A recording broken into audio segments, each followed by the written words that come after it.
There was this very popular narrative. It was launched in Russia, basically, after the Orange and Revolution of Roses in Georgia.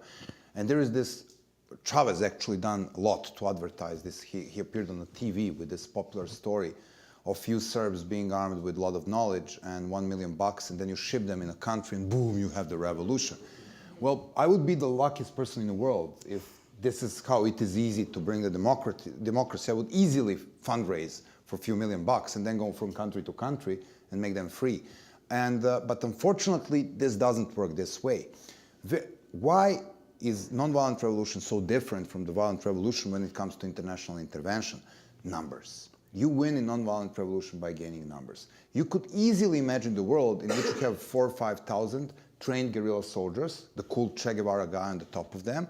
They get into one banana republic. They seize the parliament, airport, radio station, TV station, put a pistol in the hand of Mr. President, make him concede the government to the Revolutionary Committee of Red X, whatever, then pack their crowd in a trucks, goes to another banana republic.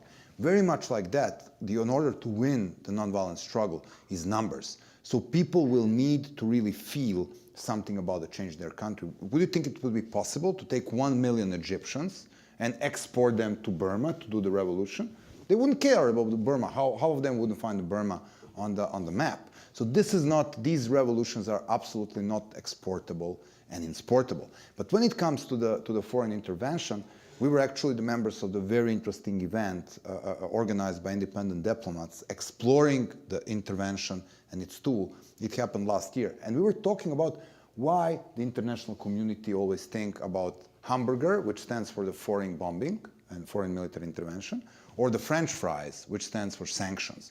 As somebody being exposed to the sanctions and bombing as a democratic activist, I must tell you, this thing doesn't work.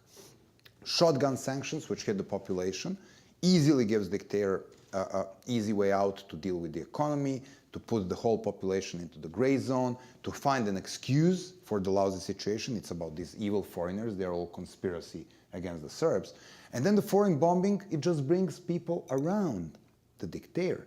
When you look at the George W. Bush ratings, they were highest at the September the 12th. This is normal. When you look at the Milosevic rating, they were highest during the NATO bombing. If Bear is dancing in front of this door, we'll find a way to reach the consensus, get rid of Bear, and then argue on whatever we are. This is why foreign military intervention don't work. When you look at the numbers, though, what do you want to achieve? I mean, if you are well-oriented foreigner, like the guy sitting here in Carnegie Council, and you really want to bring up to democracy, you will look at the numbers. The same study, Why Civil Resistance Work, cuts 5 years after the change, and if the change is achieved through the violent means, you have about 4% of chances to end up in democracy. 4, 1, 2, 3, 4. If the change is achieved through the nonviolent struggle, you have about 42% of chances. So not only that the nonviolent struggle is twice more likely to succeed, but it is 10 times more likely to proceed democracy. Why? Again, let us back to what the nonviolent movements are. They're groups of common people. They stand for the values for the future. They win their victories by participating in a struggle. They become the shareholders of change, and then it's very difficult to take this change for them.